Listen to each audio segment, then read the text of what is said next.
नमस्कार दोस्तों, UP PCS prelims previous year questions की इस सीरीज में मैं प्रशांत आप सबका स्वागत करता हूं।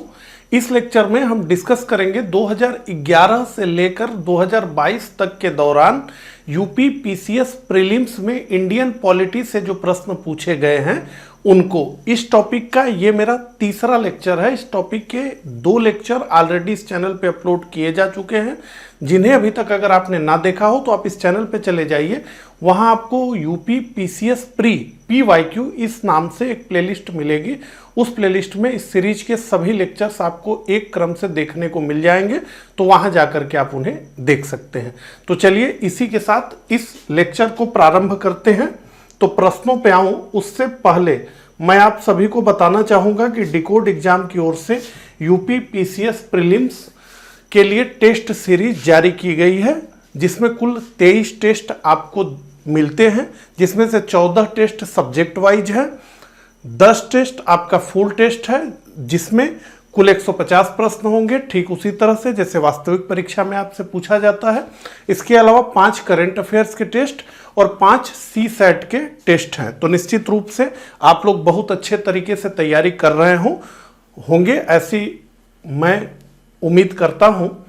लेकिन अब अपनी तैयारी को आपको जांचना भी चाहिए, परखना भी चाहिए, और अधिक से अधिक, चाहे वो प्रीवियस ईयर के क्वेश्चंस हो, चाहे मॉडल क्वेश्चंस हो, टेस्ट सीरीज हो, उसको सॉल्व करना चाहिए। इससे आपकी प्रैक्टिस होगी और वास्तविक परीक्षा में जाने से पहले जो आपकी कमियां हैं उन्हें समय रहते आप जांच करके सुधार सकते हैं। ठीक है, तो ये टेस्ट सीरीज आपके लिए बेहद सहायक होने वाली है।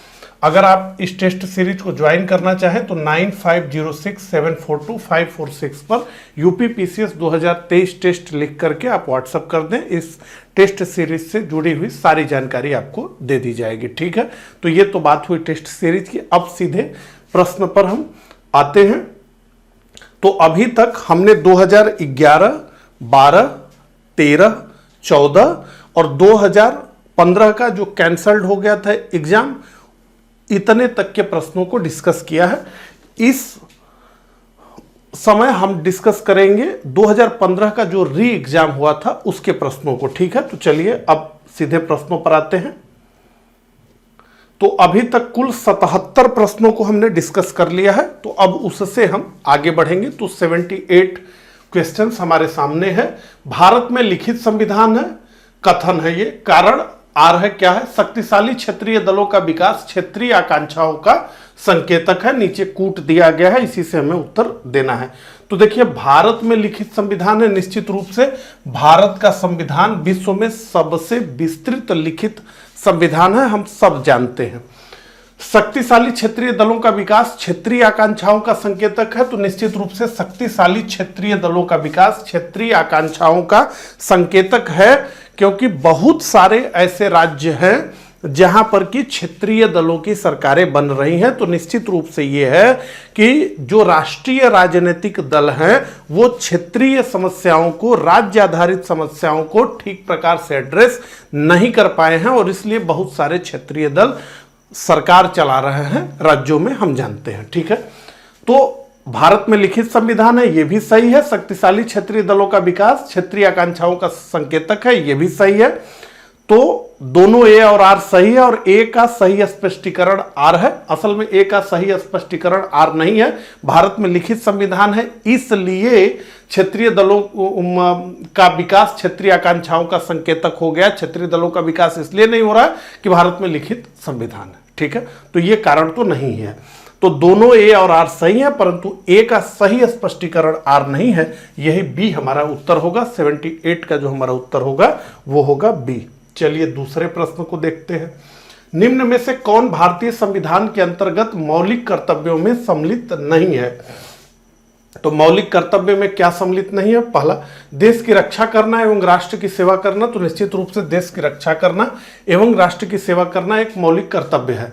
हमारी सामाजिक संस्कृति की गौरवशाली परंपरा का महत्व समझना और उसका परीक्षण करना, निश्चित रूप से यह भी मौलिक कर्तव्य है। सार्वजनिक संपत्ति को सुरक्षित रखना एवं हिंसा से दूर रहना, यह भी मौलिक कर्तव्य ही है। तो ग्राम पंचायत के गठन में सहायता करना, ठीक है, ये असल में एक डीपीएसपी है, directive principle of state policy, राज्य के नीति निर्देशक सिद्धांत ये है। और अनुच्छेद 40 में इसकी बात की गई है। और आप पीछे भी देखते हुए आ रहे हैं और आगे भी देखेंगे कि अनुच्छेद 40 से भर भर के प्रश्न पूछे गए हैं। ठीक है, तो मौलिक कर्तव्यों की एक सूची है, हम लोग जल्दी से इसे पढ़ेंगे ताकि एक बार हमारा रिवीजन हो जाए कि मौलिक कर्तव्य कौन कौन से हैं। ठीक है, एक दो प्रश्न निश्चित रूप से इससे देखने को मिलता है। तो भारतीय संविधान का पालन करें, इसके आदर्शों, संस्थाओं, राष्ट्रध्वज और राष्ट्रगान का आदर करें। इसकी भाषा को अगर समझने का प्रयास करेंगे तो भी आपको समझ आ जाएगा कि मौलिक कर्तव्य की भाषा किस तरह की हो सकती है। ठीक है, स्वतंत्रता के लिए हमारे राष्ट्रीय आंदोलन को प्रेरित करने वाले उच्च आदर्शों को हृदय में संजोए रखें, उनका पालन करें। भारत की संप्रभुता, एकता, अखंडता की रक्षा करें, देश की रक्षा करें और आवश्यकता के समय देश की सेवा करें। क्षेत्र, भाषा, धर्म से ऊपर उठकर समानता तथा समान भातृत्व की भावना का निर्माण करें। भारत की समृद्ध सांस्कृतिक विरासत की रक्षा करें। प्राकृतिक पर्यावरण की, जिसके अंतर्गत वन, झील, नदी, वन्य जीव हैं, उनकी रक्षा और संवर्धन करें। वैज्ञानिक सोच, मानवतावाद और ज्ञानार्जन तथा सुधार की भावना का विकास करें। सार्वजनिक संपत्ति को सुरक्षित रखें और हिंसा से दूर रहें। व्यक्तिगत और सामूहिक गतिविधियों के सभी क्षेत्रों में उत्कर्ष की ओर बढ़ने का प्रयास करें। और 11वां जो है ये 86वें संविधान संशोधन 2002 द्वारा जोड़ा गया। पहले 10 मौलिक कर्तव्य थे, मूल संविधान में तो मौलिक कर्तव्य का कोई प्रावधान ही नहीं था। फिर 42वें संविधान संशोधन 1976 के द्वारा इसे संविधान में स्थापित किया गया, तो कुल 10 किया गया मौलिक कर्तव्य, लेकिन एक 11वां जोड़ा गया 86वें संविधान संशोधन 2002 द्वारा। तो माता पिता या संरक्षक का यह कर्तव्य होगा कि वह 6 से 14 वर्ष की आयु के बच्चों को शिक्षा प्राप्त करने का अवसर प्रदान करें। चलिए, संविधान के अंतर्गत निम्नलिखित में से कौन सा मौलिक अधिकार केवल भारतीय नागरिकों को प्राप्त है, भारत में रहने वाले विदेशियों को नहीं? तो विधि के समक्ष समता, तो निश्चित रूप से इक्वलिटी बिफोर लॉ सबको मिलेगी। जीवन तथा व्यक्तिगत स्वतंत्रता का रक्षण, protection of life and personal liberty, निश्चित रूप से सबको मिलेगी। धर्माचरण की स्वतंत्रता, फ्री प्रैक्टिस ऑफ रिलीजन, तो कोई भी मान सकता है। तो निश्चित रूप से किसी भी विदेशी नागरिक को विचार और अभिव्यक्ति की स्वतंत्रता नहीं दी जा सकती। ठीक है ना, ये तो केवल अपनी जनता को, अपने जो नागरिक हैं उनको प्रदान किया जा सकता है। ठीक है, तो बी, विचार तथा अभिव्यक्ति की स्वतंत्रता, अनुच्छेद 19। तो यहां पे लिस्ट है केवल भारतीय नागरिकों को कौन कौन सा मूल अधिकार प्राप्त है। ठीक है, ये ऐसे लिस्ट बना करके, तो अनुच्छेद 15, 16, 19, 29, 30 इसको रट लीजिए।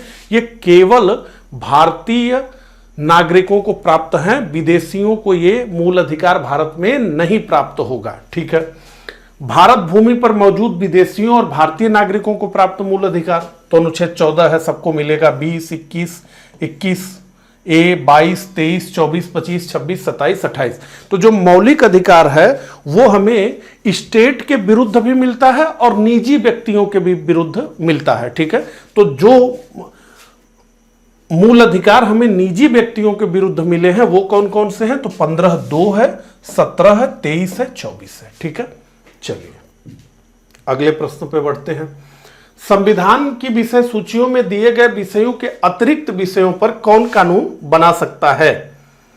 सर्वोच्च न्यायालय, संसद, राज्य विधानमंडल और क्षेत्रीय परिषदें। तो हम जानते हैं कि संविधान में एक 7वीं अनुसूची का प्रावधान किया गया है और उस 7वीं अनुसूची में 3 सूचियों का उल्लेख किया गया है। एक जिसे हम संघ सूची कहते हैं, दूसरी जिसे हम राज्य सूची कहते हैं और तीसरी जिसे हम समवर्ती सूची कहते हैं। तो कहा गया है कि संघ सूची पर किसकी अधिकारिता होगी? तो संघ सूची पे संघ की अधिकारिता होगी, यूनियन की अधिकारिता होगी। राज्य सूची पर, स्टेट लिस्ट पर किसकी अधिकारिता होगी? तो राज्य की होगी।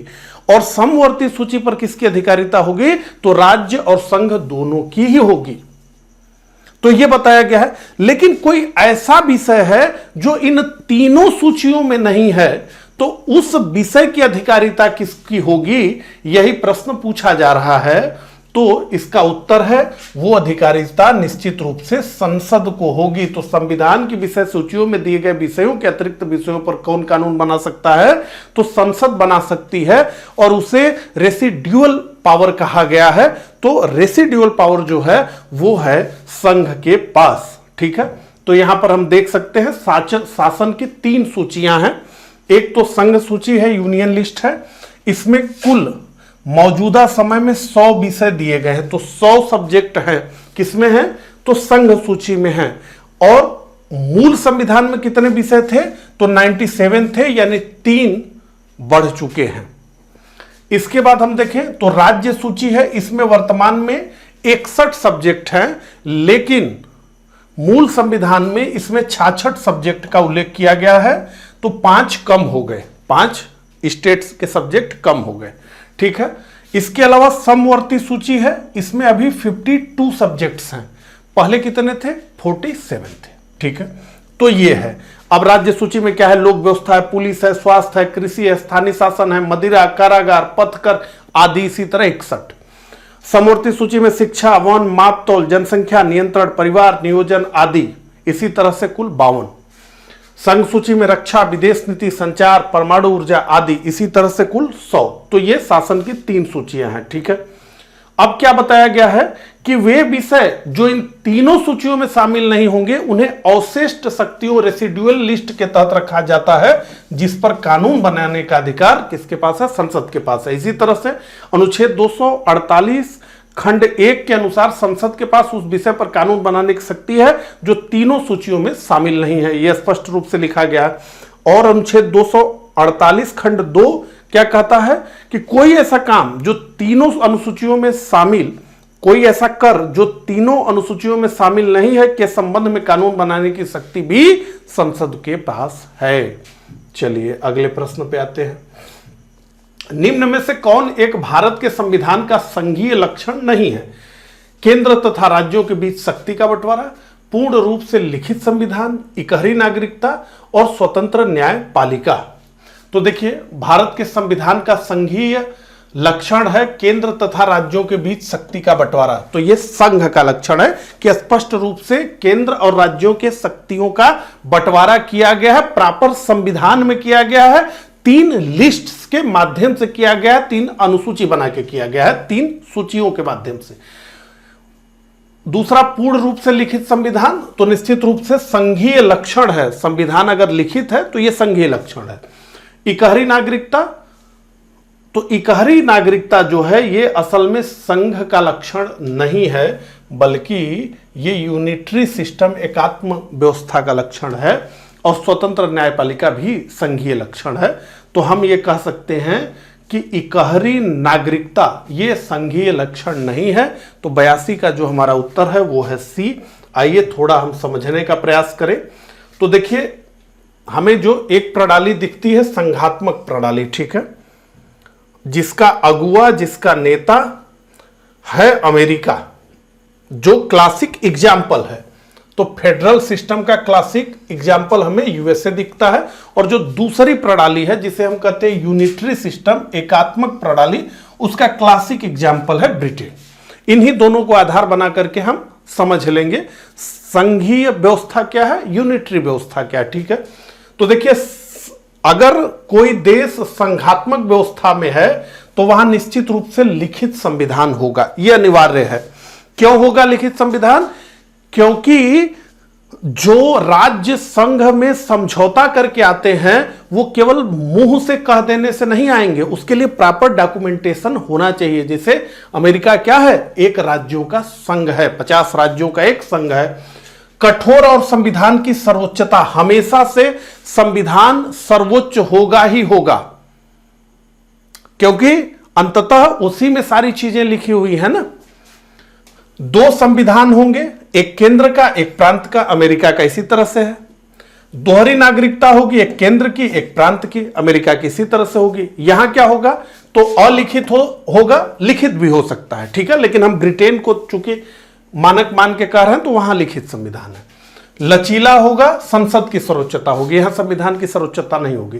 एकल संविधान होगा केवल पूरे देश के लिए, और एकल नागरिकता होगी, एक नागरिकता होगी, ठीक है।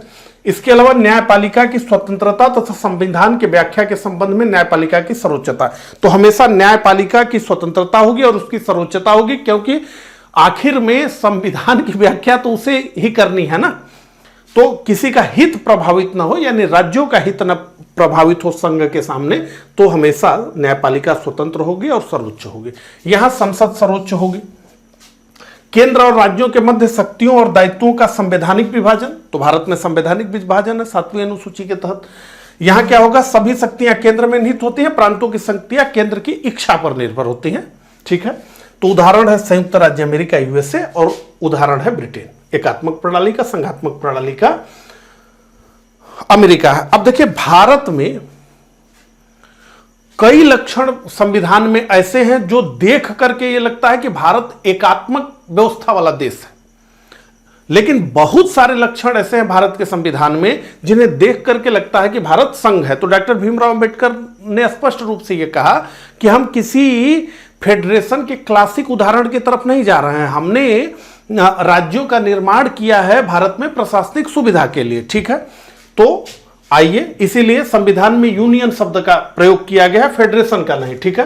तो भारत के संविधान को हम क्या कहते हैं, हम कहते हैं कि यह एकात्मक पूर्वाग्रह लिए हुए एक संघीय व्यवस्था है, ठीक है।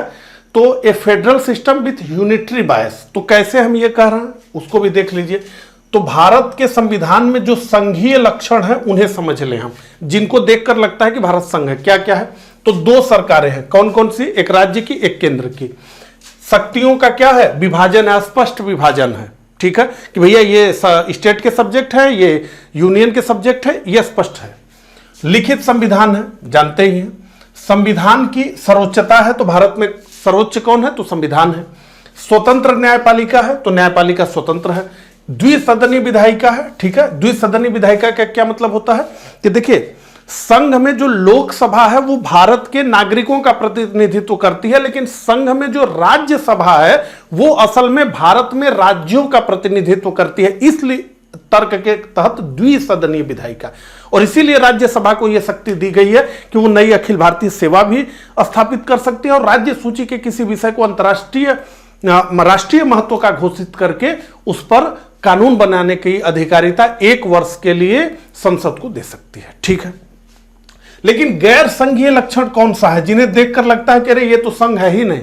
पहला है एक सशक्त केंद्र है, तो भारत में केंद्र बहुत मजबूत है, राज्य उसके मुकाबले में कमजोर है।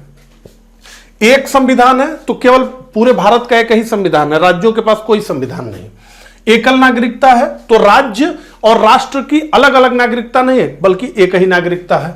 इसके अलावा एकीकृत न्यायपालिका है, तो न्यायपालिका ऊपर से लेकर नीचे तक एक है। राज्यपाल का पद, अब राज्यपाल का पद का क्या मतलब है, राज्यपाल एक प्रकार से केंद्र के एजेंट के रूप में राज्यों में काम करता है। अखिल भारतीय सेवाएं, तो कहने को तो संघीय व्यवस्था, लेकिन अखिल भारतीय सेवाएं क्या है, ठीक है। आपातकालीन प्रावधान, तो आपातकाल लगा करके सारी शक्ति छीन ली जाएगी राज्यों की, ठीक है। तो इन सबको देखकर यह कहा जाता है कि भारत का संविधान अर्ध संघीय है, क्वाजी फेडरल है, ठीक है। बहुत लंबी बात हो गई, चलिए अगले प्रश्न पे बढ़ते हैं। कई लोगों के कमेंट हमें प्राप्त होते हैं, वो ये कहते हैं कि स्पष्ट नहीं दिख रहा है, प्रश्न छोटे लिखे गए हैं। तो ऐसा कुछ भी नहीं है, ये आपके वीडियो क्वालिटी में दिक्कत है। 360 या 480p पर सेट कर लीजिए वीडियो की क्वालिटी को, सब प्रश्न आपको स्पष्ट रूप से दिखेंगे। हम लोग भी पढ़ाने के बाद ये चेक करते हैं कि दिखता है कि नहीं दिखता, तो सब चीजें अच्छे से दिखती हैं। अब 144p में आप देखेंगे तो सच में कुछ भी नहीं दिखेगा, ठीक है ना। तो ये आपके वीडियो की क्वालिटी से उपजी हुई समस्या है, इसे स्वयं सुलझाएं। निम्न में से किस राज्य में सर्वप्रथम लोकायुक्त कार्यालय की स्थापना हुई थी? ए महाराष्ट्र, बी उत्तर प्रदेश, सी बिहार, डी उड़ीसा। तो निम्नलिखित में से महाराष्ट्र में सर्वप्रथम लोकायुक्त कार्यालय की स्थापना हुई थी। तो महाराष्ट्र ने 1971 में महाराष्ट्र लोकायुक्त और उप लोकायुक्त अधिनियम को पारित किया और 1972 में लोकायुक्त की व्यवस्था वहां पर प्रारंभ हो गई। लेकिन लोकायुक्त अधिनियम सबसे पहले बनाने वाला राज्य उड़ीसा था। उसने इससे संबंधित अनुच्छेद 1970 में ही पारित कर दिए थे, यानी महाराष्ट्र से 1 वर्ष पूर्व ही। लेकिन वहां यह व्यवस्था अस्तित्व में आई 1983 में, इसलिए हम महाराष्ट्र को मानते हैं। 1971 में अधिनियम पारित हुआ, 72 में यह स्थापित हो गया। ठीक है, तो महाराष्ट्र हमारा उत्तर है ए, तो ए हमारा उत्तर है। चलिए आगे बढ़ते हैं। संघ की कार्यपालिका शक्ति निहित है। किसके अंदर संघ की कार्यपालिका शक्ति निहित है? ए प्रधानमंत्री, बी राष्ट्रपति, सी मंत्रिपरिषद और डी संसद। तो संघ की कार्यपालिका शक्ति भारत के राष्ट्रपति में निहित है। तो भारत के राष्ट्रपति में संघ की कार्यपालिका शक्ति निहित होगी, ऐसा अनुच्छेद 53 स्पष्ट रूप से हमें बताता है। तो देखिए, ये संसदीय शासन व्यवस्था जिन देशों में होती है वहां पर यही होता है कि राष्ट्र का प्रमुख कोई अलग व्यक्ति होगा और वास्तव में सरकार का प्रमुख कोई अलग व्यक्ति होगा। और इसीलिए अमेरिका, जो कि अध्यक्षीय शासन प्रणाली का जन्मदाता है और जहां पर प्रेसिडेंशियल फॉर्म ऑफ गवर्नमेंट है वहां पर, और जहां ब्रिटेन, जहां पर की संसदीय शासन प्रणाली है, और भारत में भी संसदीय शासन प्रणाली है, पार्लियामेंट्री फॉर्म ऑफ गवर्नमेंट है। तो पार्लियामेंट्री फॉर्म ऑफ गवर्नमेंट और प्रेसिडेंशियल फॉर्म ऑफ गवर्नमेंट को बहुत अच्छे से समझाने के लिए एक विद्वान ने यह कहा कि ब्रिटेन का ही हम उदाहरण लेते हैं, चलिए भारत का ही ले लेते हैं, कि भारत में एक राजा है, भारत में एक राजा है जिसका एक प्रधानमंत्री है जो सारे निर्णय स्वयं से लेता है। तो सारे निर्णय कौन लेता है? भारत का प्रधानमंत्री और उसकी मंत्रिपरिषद। और वो निर्णय किसके नाम से लिए जाते हैं? तो भारत के राष्ट्रपति के। तो भारत का राष्ट्रपति एक ऐसा राजा है जिसका के सभी निर्णय उसका प्रधानमंत्री लेता है। और अमेरिका का राष्ट्रपति एक ऐसा राजा है जिसका प्रधानमंत्री भी वो स्वयं है। तो अमेरिका का राष्ट्रपति सारे निर्णय भी खुद से लेता है और सारे निर्णय भी उसी के नाम से जारी होते हैं। लेकिन भारत में सारा निर्णय प्रधानमंत्री और उसकी मंत्रिपरिषद लेती है, लेकिन वो सारे निर्णय राष्ट्रपति के नाम से जारी होते हैं। ठीक है, चलिए कैसी लगी बात कमेंट करके बताइएगा। बी हमारा उत्तर है। अगला, भारतीय संसद में शामिल है केवल लोकसभा, केवल राज्यसभा, केवल लोकसभा एवं राज्यसभा। अब देखिए यही प्रश्न कितनी बार रिपीट हो गया। देखिए, तो भारतीय संसद में निश्चित रूप से शामिल है लोकसभा, राज्यसभा और राष्ट्रपति। अनुच्छेद 79, संविधान का अनुच्छेद 79 स्पष्ट रूप से यह कहता है कि संघ की एक विधायिका होगी जो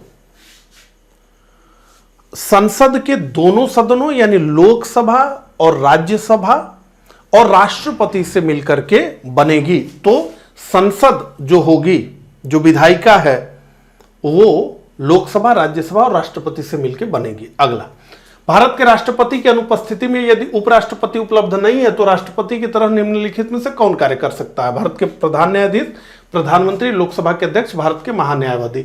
तो भारत में यह व्यवस्था की गई है कि राष्ट्रपति का पद किसी भी कारण से अगर रिक्त हो जाता है तो उपराष्ट्रपति राष्ट्रपति के रूप में कार्यभार संभाल लेगा। लेकिन यहां प्रश्न यह पूछा जा रहा है कि अगर राष्ट्रपति अनुपस्थित है और उपराष्ट्रपति भी उपलब्ध नहीं है तब कौन बनेगा? तब स्पष्ट रूप से कहा गया है कि जो भारत के प्रधान न्यायाधीश हैं, चीफ जस्टिस ऑफ इंडिया जो हैं, वो बन जाएंगे। अब इससे आगे की बात है कि हो सकता है कि यह परिस्थिति आ जाए कि यह भी उपलब्ध ना हो, तो जो सीनियर मोस्ट जज होगा सुप्रीम कोर्ट का वो बन जाएगा। ठीक है, तो ए हमारा उत्तर है। अगला प्रश्न, कथन ए, राष्ट्रीय मानवाधिकार आयोग का अध्यक्ष वह व्यक्ति होता है जो भारत का मुख्य न्यायाधीश रह चुका हो।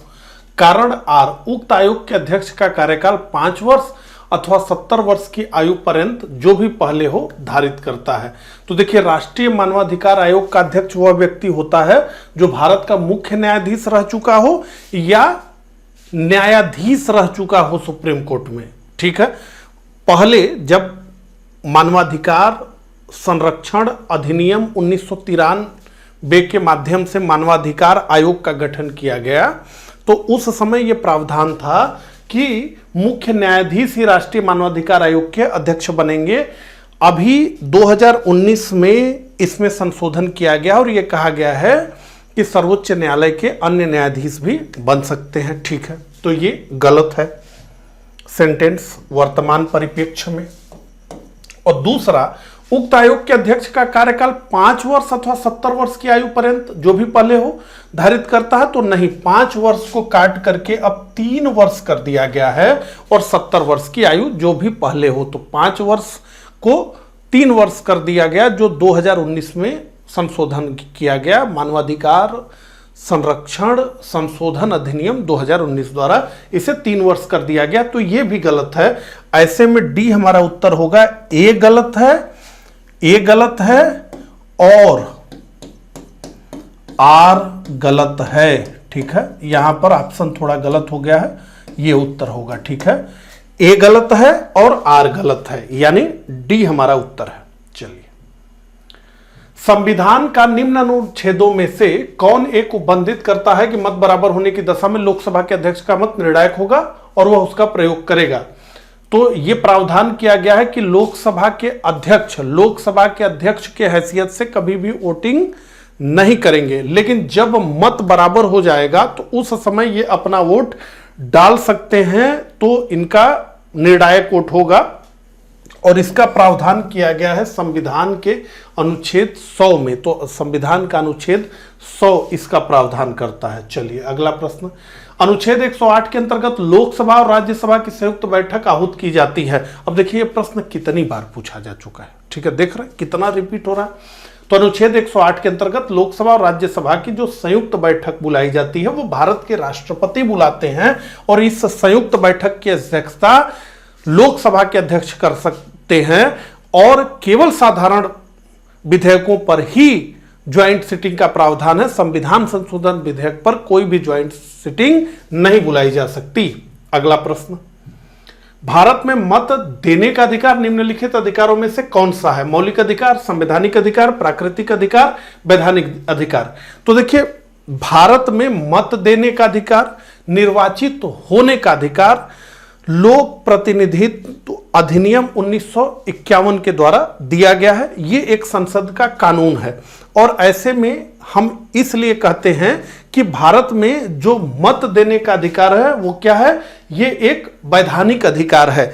लेकिन इसकी व्याख्या इस तरह से भी की गई है कि जो संविधान का अनुच्छेद 326 है वो कहता है कि भारत में वयस्क मताधिकार होगा, यानी 21 वर्ष की आयु से ऊपर के सभी लोग भारत में वोट देने के अधिकारी होंगे। यह संविधान का अनुच्छेद 326 कहता है।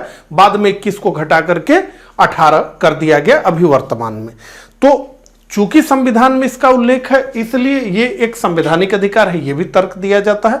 लेकिन माना यही जाता है कि यह एक वैधानिक अधिकार है, लेकिन शायद पूर्व में आयोग ने संवैधानिक अधिकार भी इसे माना है, यानी वैधानिक अधिकार भी माना है और संवैधानिक अधिकार भी माना है। ठीक है, लेकिन एक्चुअल उत्तर तो होना चाहिए वैधानिक अधिकार। ठीक है, लेकिन बी भी माना है, तो प्रश्न आएगा तो उस हिसाब से आप टेकल करिएगा। हम लोग आगे बढ़ेंगे। लोकसभा में एंग्लो इंडियन समुदाय के लिए आरक्षण का प्रावधान संविधान में किया गया है। किस अनुच्छेद में? 331, 221, 121, 139। तो लोकसभा में एंग्लो इंडियन समुदाय के लिए आरक्षण का प्रावधान किया गया है संविधान के अनुच्छेद 331 में, और इसमें यह कहा गया है कि अगर भारत के राष्ट्रपति को यह लगता है कि लोकसभा में एंग्लो इंडियन का पर्याप्त प्रतिनिधित्व नहीं है, तो 2 एंग्लो इंडियन को वो मनोनीत कर सकते हैं। इस प्रावधान को संविधान के 104वें संशोधन 2019 के माध्यम से समाप्त कर दिया गया है, तो ये अब व्यवस्था नहीं है। अगला, निम्नलिखित में से किस वाद ने भारतीय संविधान के मूल संरचना के सिद्धांत की रूपरेखा प्रतिपादित की?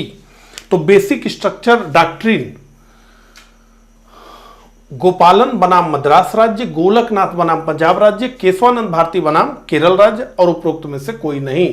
तो केशवानंद भारती बनाम केरल राज्य, के मामले में मूल संरचना सिद्धांत की रूपरेखा प्रतिपादित हुई और धीरे धीरे जो समय के साथ विस्तृत होती चली जा रही है। अगला, संसद में शून्यकाल का समय है सुबह 9 बजे से 10 बजे, 10 बजे से 11 बजे, 11 बजे से दोपहर 12 बजे तक और दोपहर 12 बजे से अपराह्न 1 बजे तक। तो दोपहर 12 बजे से अपराह्न 1 बजे तक के काल को शून्य काल कहा जाता है। हालांकि शून्य काल का कोई भी उल्लेख संसद की प्रक्रिया संबंधी नियमों में इसका कोई उल्लेख नहीं मिलता और शून्य काल इसे मीडिया द्वारा कहा गया, जो कि प्रश्न काल के ठीक बाद आता है। तो 93 का जो हमारा उत्तर है वो है डी। चलिए आगे बढ़ते हैं। व्यक्तिगत स्वतंत्रता के लिए उच्च न्यायालय निम्नलिखित में से किस रीट को जारी कर सकता है? ए परमादेश, बी अधिकार परीक्षा, सी बंदी प्रत्यक्षीकरण और डी प्रतिषेध। तो व्यक्तिगत स्वतंत्रता के लिए उच्च न्यायालय निम्नलिखित में से बंदी प्रत्यक्षीकरण रीट को जारी कर सकता है। 94 का जो उत्तर है हमारा वो है सी। तो कुल 5 प्रकार की रीटें हैं, ठीक है।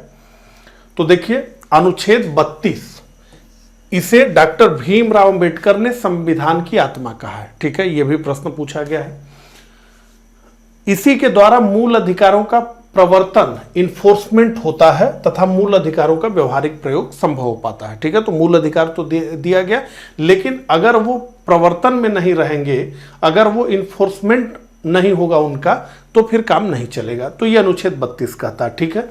तो अनुच्छेद 32 सर्वोच्च न्यायालय, सुप्रीम कोर्ट, और अनुच्छेद 226 उच्च न्यायालय को मूल अधिकारों को परिवर्तित कराने के लिए 5 प्रकार की रीटें जारी करते हैं, जिसका उल्लेख अनुच्छेद 32(2) में किया गया है। कौन कौन सी है, एक बार जनरल हम देख लेते हैं जल्दी से। तो बंदी प्रत्यक्षीकरण है, हेबस कार्पस। क्या है? तो हेबिस कार्पस का शाब्दिक अर्थ है कि मानव शरीर पर पवित्र है, अतः किसी भी व्यक्ति को गैर कानूनी तरीके से बंदी नहीं बनाया जा सकता। इसके द्वारा न्यायालय बंदीकर्ता व्यक्ति को आदेश देता है कि वह उस व्यक्ति को न्यायालय के समक्ष प्रस्तुत कर दे, ठीक है। अगला, परमादेश। तो इसका शाब्दिक अर्थ है कि हम आदेश देते हैं। इसके तहत न्यायालय द्वारा लोक अधिकारी, अधीनस्थ न्यायालय, सरकार या निगम को आदेशित किया जाता है कि वह उस कार्य को करे जिस कार्य को करने के लिए वे बाध्य हैं, ठीक है।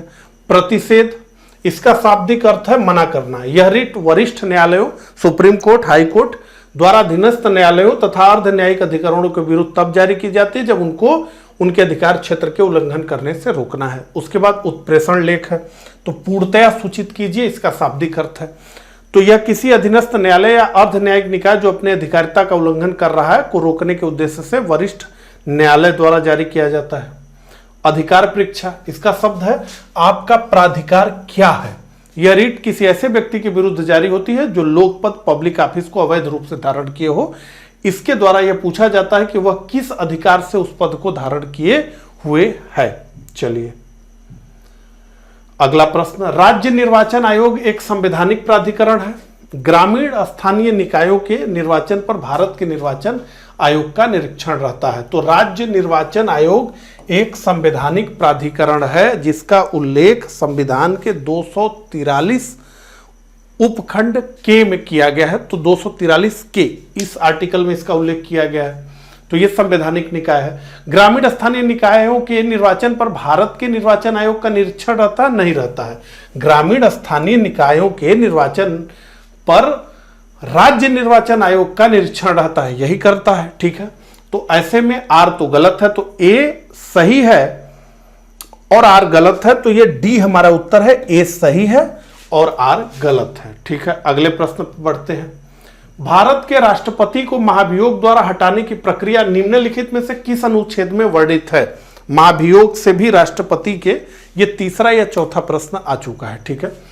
तो अनुच्छेद 53, 61, 74, 13। तो निश्चित रूप से भारत के राष्ट्रपति को महाभियोग द्वारा हटाने की प्रक्रिया का उल्लेख किया गया है अनुच्छेद 61 में, और पूरी उस प्रक्रिया को हमने पीछे समझा हुआ है विस्तार से कि कैसे हटाया जाता है, ठीक है। चलिए, निम्नलिखित में से कौन भारत के राष्ट्रपति के निर्वाचन हेतु निर्वाचक गण में सम्मिलित नहीं है?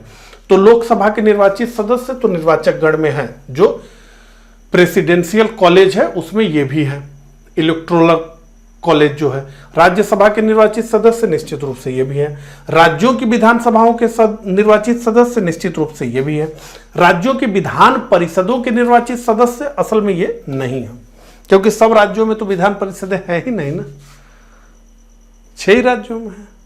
तो ऐसे में अन्य राज्यों के साथ तो ये ठीक नहीं ना होगा। जो व्यवस्था हर जगह बराबर हो उसको ही तो शामिल किया जा सकता है। तो किसी बात को तर्क से समझेंगे तो वो लंबे समय तक याद रहती है। ठीक है, चलिए, तो डी हमारा उत्तर है। अब आइए थोड़ा देखें तो राष्ट्रपति का निर्वाचन मंडल, electoral college of the president, तो अनुच्छेद 54 बताता है कि राष्ट्रपति का निर्वाचन एक निर्वाचक मंडल द्वारा किया जाता है, जिसमें शामिल होते हैं कौन कौन? संसद के दोनों सदनों के निर्वाचित सदस्य, राज्य की विधानसभाओं के निर्वाचित सदस्य और दिल्ली व पुदुचेरी विधानसभा के निर्वाचित सदस्य। इसे 17वें संविधान संशोधन 1992 द्वारा जोड़ा गया है, पहले ये नहीं था। कौन भाग नहीं लेता है ये भी दिमाग में हो तो संसद के दोनों सदनों तथा राज्य विधानसभाओं के मनोनीत सदस्य, उनको नहीं वोट देना है जो मनोनीत है। राज्य विधान परिषदों, निर्वाचित और मनोनीत दोनों के सदस्यों को वोट नहीं मिलता है देने के लिए, और दिल्ली व पुदुचेरी विधानसभा के मनोनीत सदस्यों को भी इसमें भाग लेने की इजाजत नहीं है। ठीक है, अगला प्रश्न, संविधान के किस संशोधन द्वारा केंद्रीय मंत्रियों की संख्या लोकसभा के कुल सदस्यों के 15% पर सीमित कर दी गई है?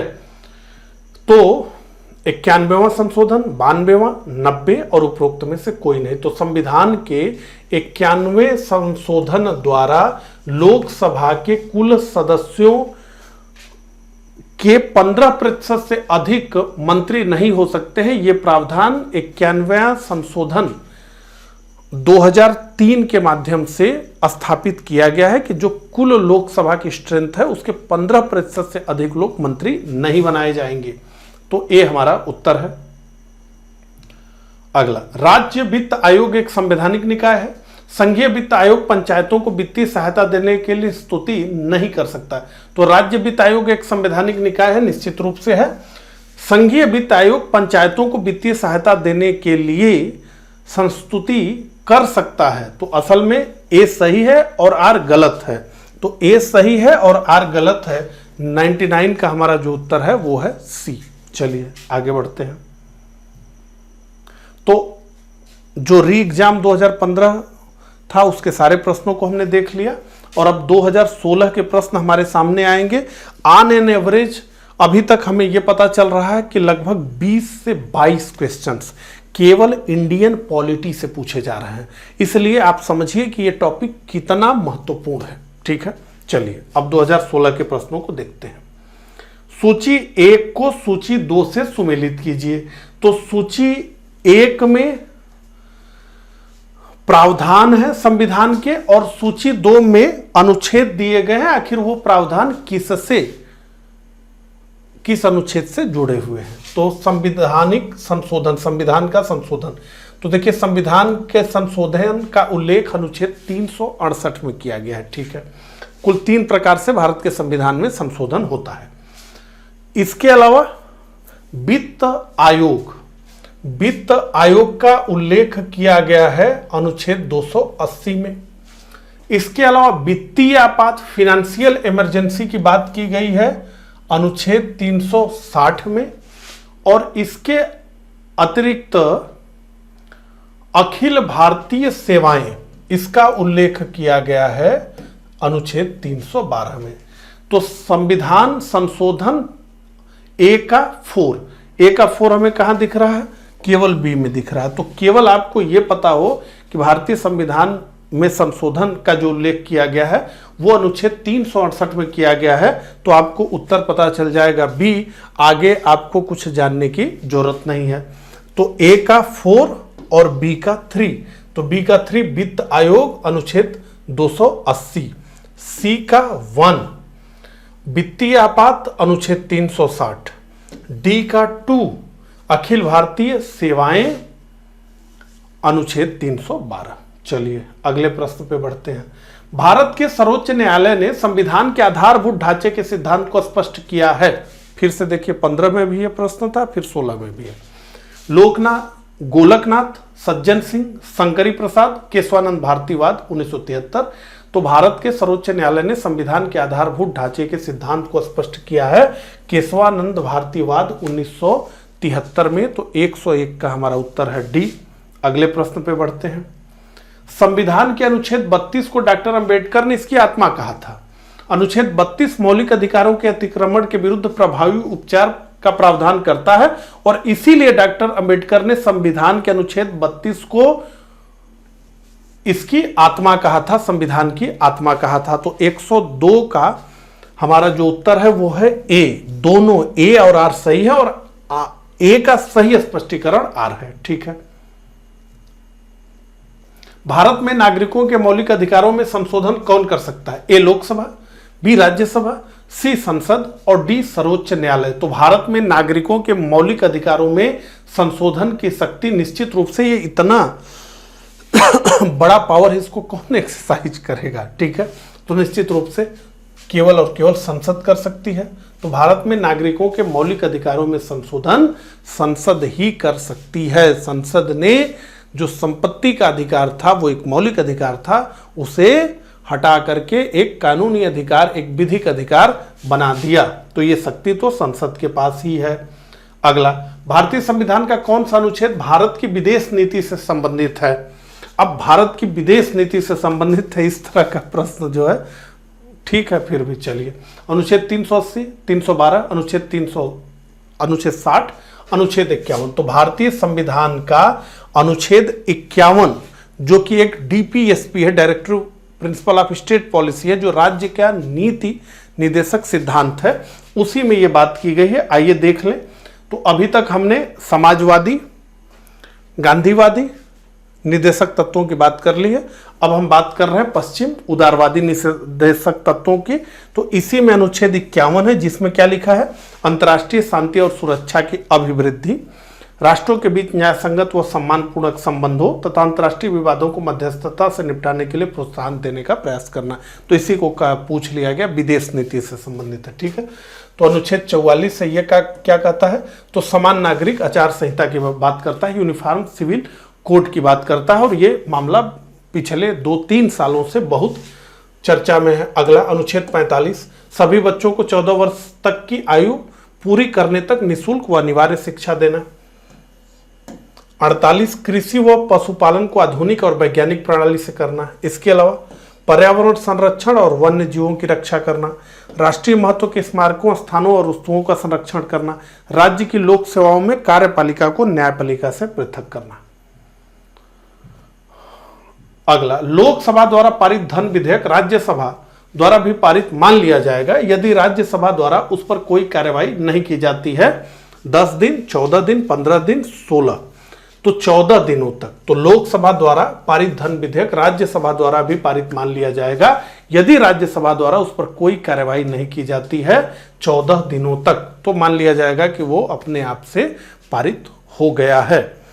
तो धन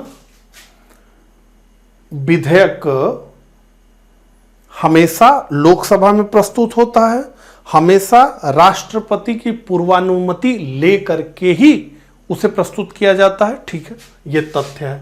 आगे बढ़ते हैं। अनुच्छेद 249 के खंड 1 के अंतर्गत पारित प्रस्ताव निम्नलिखित में से किससे अधिक समय के लिए प्रवृत्त नहीं रहेंगे? 1 माह, 3 माह, 6 माह, 1 वर्ष। अब यह प्रश्न जो है वो राज्यसभा की उस शक्ति से है जिसका प्रयोग करके राज्यसभा किसी राज्य सूची के विषय को राष्ट्रीय महत्व का घोषित कर देती है और संसद को उस पर कानून बनाने की अधिकारिता मिल जाती है। तो इस तरह की जो अधिकारिता होती है वो 1 वर्ष के लिए होती है। तो 1 वर्ष यानी डी हमारा उत्तर है। तो अब आइए हम देख लें वो कौन कौन सी परिस्थितियां हैं, आगे उसकी बात हम करेंगे, इसको हम पहले देख लें। तो अनुच्छेद 249 के तहत राज्यसभा उपस्थित और मत देने वाले 2/3 सदस्यों के बहुमत से राज्य सूची में शामिल किसी विषय को राष्ट्रीय महत्व का घोषित कर सकती है, जिसके पश्चात संसद को उस विषय पर कानून निर्माण की शक्ति प्राप्त हो जाती है, किंतु ऐसा प्रस्ताव 1 वर्ष से अधिक प्रभावी नहीं रहता है। ठीक है, चलिए अगला प्रश्न। सरकारिया आयोग निम्नलिखित संबंधों में से किसकी समीक्षा हेतु स्थापित किया गया था? प्रधानमंत्री, विधायिका तथा कार्यपालिका और केंद्र तथा राज्यों के मध्य कार्यपालिका तथा न्यायपालिका। तो केंद्र तथा राज्यों के मध्य जो संबंध है उसके लिए सरकारिया आयोग का गठन किया गया था। रणजीत सिंह सरकारिया इसके अध्यक्ष थे। आइए इसके बारे में बात करें। तो देखिए, आरएस सरकारिया की अध्यक्षता में 3 सदस्य, 2 अन्य सदस्य थे, वी शिवरमन और डॉक्टर SR सेन। इस आयोग का गठन 1983 में किया गया। इस आयोग ने जो सिफारिशें की मुख्य वो क्या थी, तो कहा कि मजबूत केंद्र की व्यवस्था को उचित बताया गया, रहना ही चाहिए मजबूत केंद्र। अखिल भारतीय सेवाओं का विस्तार हो क्योंकि ये राष्ट्रीय एकीकरण में सहायक है, ये कहा गया। सामान्य परिस्थितियों में राज्यों की सहमति से ही राज्यों में केंद्रीय बलों की तैनाती हो, किंतु संकट के समय सहमति अनिवार्य नहीं होनी चाहिए। ठीक है। राज्यपाल की नियुक्ति राज्य के मुख्यमंत्री से विचार विमर्श के बाद होनी चाहिए। एक अस्थायी अंतर्राज्यीय परिषद हो जिसमें अंतर सरकारी परिषद कहा जाना चाहिए। राष्ट्रपति के विचारार्थ रखे विधेयक पर असहमति की स्थिति में राज्य को स्पष्ट कारण बताया जाना चाहिए। निगम कर को भी राज्यों के साथ बांटा जाना चाहिए और केंद्र द्वारा साधारण स्थितियों में अधिभार नहीं वसूल किया जाना चाहिए। ये सारी सिफारिशें की गई थी। अगला राज्य वित्त आयोग है। अब ये प्रश्न बताइए, 4वीं 5वीं बार रिपीट हो गया। विधिक संस्था असंविधिक संवैधानिक, तो निश्चित रूप से राज्य वित्त आयोग एक संवैधानिक संस्था है। ठीक है, तो सी हमारा उत्तर है। अगला, भारतीय संविधान के किस अनुच्छेद के अंतर्गत अंतर्राष्ट्रीय समझौतों को प्रभावी बनाने हेतु संसद राज्य सूची के विषय पर कानून बना सकती है? अनुच्छेद 249, अनुच्छेद 250, अनुच्छेद 252, अनुच्छेद 253। ठीक है, तो प्रश्न क्या पूछा जा रहा है, भारतीय संविधान के किस अनुच्छेद के अंतर्गत अंतर्राष्ट्रीय समझौतों को प्रभावी बनाने हेतु संसद राज्य सूची के विषय पर कानून बना सकती है? तो इसका प्रावधान किया गया है अनुच्छेद 253 में। आइए हम उन परिस्थितियों को देखते हैं जिन परिस्थितियों में राज्य सूची पर संसद कानून का निर्माण कर सकती है। वो सब इकट्ठा है एक ही जगह। ठीक है, तो यदि राज्यसभा 2/3 बहुमत से किसी विषय को राष्ट्रीय महत्व का घोषित कर दे तो उस पर कानून बनाने की अधिकारिता संसद को प्राप्त हो जाती है। ये तो हमने जान ही लिया है। दूसरा है यदि आपातकाल लगा हो। तीसरा है अनुच्छेद 252 के तहत यदि 2 या 2 से अधिक राज्यों के विधानमंडल संकल्प पारित कर संसद से अनुरोध करते हैं तो संसद राज्य सूची के किसी भी विषय पर कानून बना सकती है, लेकिन ऐसे कानून उन्हीं राज्यों पर लागू होंगे जिन्होंने संसद से इस आशय का निवेदन किया था तथा ऐसे अधिनियम में संशोधन या उसके निरसन का अधिकार संसद के पास होगा। इसके अलावा क्या होगा, अनुच्छेद 253 किसी अन्य देश के साथ किए गए संधि या कानून के कार्यान्वयन हेतु अगर आवश्यकता है तो संसद कानून बना सकती है। अगला, यदि राज्य में राष्ट्रपति शासन प्रवृत्त हो तो उस राज्य के राज्य सूची पर। ठीक है, चलिए, भारत में एक नया राज्य सृजित करने वाले विधेयक को पारित होना अनिवार्य है। किस तरह का बहुमत चाहिए? संसद में साधारण बहुमत तथा कम से कम 2/3 राज्यों के अनुसमर्थन द्वारा, संसद में साधारण बहुमत द्वारा, संसद में 2/3 बहुमत तथा कम से कम 2/3 राज्यों के अनुसमर्थन द्वारा, और उपरोक्त में से कोई नहीं। तो भारत में एक नया राज्य सृजित करने के लिए बहुत आसान व्यवस्था है। केवल साधारण बहुमत चाहिए और किसी भी प्रकार का बहुमत नहीं चाहिए, साधारण बहुमत चाहिए और राज्य का निर्माण हो जाएगा। ठीक है, तो यहां पर आप देख लें एक बार, ये मोटे तौर पे दिमाग में रख लें। तो साधारण बहुमत यानी सदन में उपस्थित तथा मत देने वाले आधे से अधिक सदस्यों का बहुमत। ठीक है, इसके द्वारा किए जाने वाले संशोधन के प्रमुख विषय, तो कुल 3 तरह के संशोधन भारतीय संविधान में बताए गए। एक साधारण विधेयक, दूसरा संविधान संशोधन विधेयक और जिसमें विशेष बहुमत चाहिए, और एक है विशेष बहुमत के साथ कुछ राज्यों की भी, आधे से अधिक राज्यों की भी सहमति चाहिए। तो ये 3 प्रकार बताया गया। लेकिन अनुच्छेद 368 में केवल 2 प्रकारों का उल्लेख है, विशेष बहुमत के तहत और राज्यों के अनुसमर्थन के तहत। ये जो साधारण बहुमत का प्रावधान है इसका उल्लेख अनुच्छेद 368 में नहीं किया गया है। ठीक है, साधारण बहुमत से जो संविधान के प्रावधान संशोधित होते हैं वो उन्हीं प्रावधानों में लिखा गया है कि साधारण बहुमत से संशोधित होते हैं। ठीक है, तो मूलतः आप देखें तो यहां पर दिया गया है कि कौन कौन से साधारण बहुमत से संशोधित हो सकते हैं। तो अनुच्छेद 2 नए राज्यों का प्रवेश, राज्यों के नाम, क्षेत्रफल, सीमादि में परिवर्तन, नागरिकता से संबंधित, मंत्रियों से संबंधित, सभापति, उपसभापति, अध्यक्ष, उपाध्यक्ष के वेतन भत्ते, संसद सदस्यों के वेतन भत्ते, न्यायाधीशों के वेतन भत्ते, भारत के नियंत्रक और महालेखा परीक्षक, इस तरह से, ठीक है। इसके अलावा दूसरा जो प्रावधान है वो है विशेष बहुमत का, स्पेशल मेजॉरिटी की बात होती है। इसमें क्या है कि सदन की कुल सदस्य संख्या का बहुमत तथा उपस्थित और मतदान करने वाले सदस्यों का 2/3 बहुमत। तो जिन विषयों का संबंध भारत के संघीय ढांचे फेडरल स्ट्रक्चर से नहीं है, उन्हें छोड़कर संविधान के शेष जितने प्रावधान हैं सब इसी तरीके से संशोधित होते हैं। और एक प्रकार और है विशेष बहुमत और राज्यों का अनुसमर्थन, तो जिसमें स्पेशल मेजॉरिटी तो आपको चाहिए ही चाहिए, फिर रेटिफिकेशन चाहिए स्टेट्स का भी, स्टेट से भी पूछना पड़ेगा क्या क्या है इसमें। अनुच्छेद 54 राष्ट्रपति का निर्वाचन, अगर इसमें कोई बदलाव करना है तो राज्यों से भी पूछना पड़ेगा। राष्ट्रपति के निर्वाचन की रीति, संघ की कार्यपालिका शक्ति का विस्तार, राज्यों की कार्यपालिका शक्ति का विस्तार, संघ राज्य क्षेत्रों के लिए उच्च न्यायालय, भाग 5 का अध्याय 4 संघ की न्यायपालिका, भाग 6 का अध्याय 5 राज्यों के उच्च न्यायालय, आदि आदि। ये मोटे तौर पे अपने दिमाग में बिठा ले, कोई अगर इससे प्रश्न आ गया तो आप टेकल कर लेंगे। अगला, निम्नलिखित में से कौन राष्ट्रपति के प्रसाद पर्यंत अपना पद धारण करता है? भारत का नियंत्रक एवं महालेखा परीक्षक, मुख्य निर्वाचन आयुक्त, लोकसभा का अध्यक्ष, भारत का महान्यायवादी। तो निम्नलिखित में से भारत का महान्यायवादी राष्ट्रपति के प्रसाद पर्यंत अपना पद धारण करता है। भारत का नियंत्रक एवं महालेखा परीक्षक और मुख्य निर्वाचन आयुक्त को हटाने के लिए वही प्रक्रिया का पालन करना होता है, उसी रीति, उसी आधार का प्रयोग करना पड़ता है जिस रीति के हिसाब से सुप्रीम कोर्ट के न्यायाधीश को हटाया जाता है। तो बहुत कठिन प्रक्रिया है, ठीक है। चलिए, तो भारत का महान्यायवादी हमारा उत्तर है। अगला, किसी जाति तथा जनजाति को अनुसूचित जाति तथा अनुसूचित जनजाति घोषित करने हेतु शक्ति संपन्न संवैधानिक प्राधिकारी है। तो किसी जाति तथा जनजाति को अनुसूचित जाति तथा अनुसूचित जनजाति घोषित करने की शक्ति भारत के राष्ट्रपति में निहित है। तो अनुच्छेद 341 और 342 में इससे संबंधित प्रावधान का उल्लेख किया गया है और यह शक्ति भारत के राष्ट्रपति को दी गई है। अगला, सूची 1 को सूची 2 से सुमेलित कीजिए। सूची 1 में संस्थान है, सूची 2 में वो संस्थान किस अनुच्छेद से जुड़े हुए हैं ये है। तो भारत का नियंत्रक एवं महालेखा परीक्षक, वित्त आयोग, प्रशासनिक अधिकरण, संघ लोक सेवा आयोग।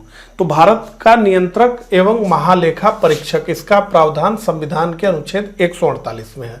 वित्त आयोग, इसका उल्लेख अनुच्छेद 280 में है।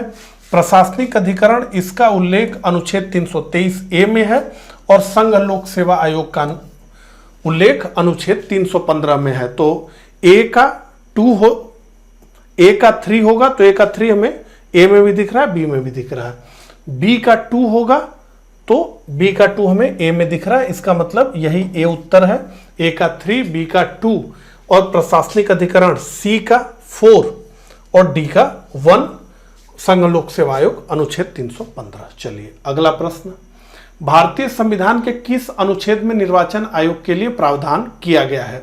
अनुच्छेद 332, 320, 322, 324, 326। तो निर्वाचन आयोग से संबंधित प्रावधान संविधान के अनुच्छेद 324 से लेकर 329 के बीच किया गया है। सी हमारा उत्तर है। अगला, पंचायत चुनाव में अनुसूचित जातियों के लिए पदों का आरक्षण किस राज्य में लागू नहीं होगा? ए उत्तर प्रदेश, बी असम, सी अरुणाचल प्रदेश और डी हरियाणा। तो अरुणाचल प्रदेश में पंचायत चुनावों में अनुसूचित जातियों के लिए कोई भी आरक्षण की व्यवस्था नहीं है। ऐसा इसलिए किया गया है क्योंकि अरुणाचल प्रदेश में कोई भी एससी अनुसूचित जाति की जनसंख्या नहीं रहती है, इसलिए पदों का आरक्षण यहां समाप्त है। अगला, निम्नलिखित में से कौन पंचायतों की संरचना के बाबत उपबंध करने को अधिकृत है? राज्य का राज्यपाल, राज्य का विधानमंडल, भारत की संसद, भारत का राष्ट्रपति। तो पंचायतों की संरचना के संबंध में प्रावधान करने के लिए अधिकृत है बी, राज्य का विधानमंडल। तो ये अधिकारिता राज्य के विधानमंडल को मिली है, क्योंकि पंचायती राज्य एक राज्य सूची का विषय है। अगला, संविधान के किस भाग में पंचायती राज व्यवस्था संबंधी प्रावधान दिए गए हैं? भाग 9, 8, 3, 4। तो संविधान के भाग 9 में पंचायती राज व्यवस्था संबंधी प्रावधान किए गए हैं। तो 117 का जो हमारा उत्तर है वो है ए। मैं यहां आपको बताना चाहूंगा कि निश्चित रूप से जो पंचायतों का पाठ है उसको अच्छे से पढ़िए। पंचायतों से हर साल 2 से लेकर 4 प्रश्न तक केवल एक टॉपिक से पूछे जा रहे हैं। ऐसे में पंचायतों को बहुत अच्छे से तैयार करना है। अगर आपका भाग्य अच्छा रहा तो 4 प्रश्न भी देखने को मिल सकते हैं, ठीक है। तो पंचायतों को बहुत अच्छे से तैयार करिए। अगला, पंचायती राज व्यवस्था अपनाई गई थी लोगों को राजनीतिक जागरूकता प्रदान करने हेतु, लोकतंत्र की शक्तियों के विकेंद्रीकरण के लिए, कृषकों को शिक्षित करने के लिए, उपरोक्त में से कोई नहीं। तो पंचायती राज व्यवस्था अपनाई गई थी लोकतंत्र की शक्तियों के विकेंद्रीकरण के लिए, इसीलिए इसे तृणमूल लोकतंत्र कहा गया, यानी ग्रास रूट डेमोक्रेसी कहा गया।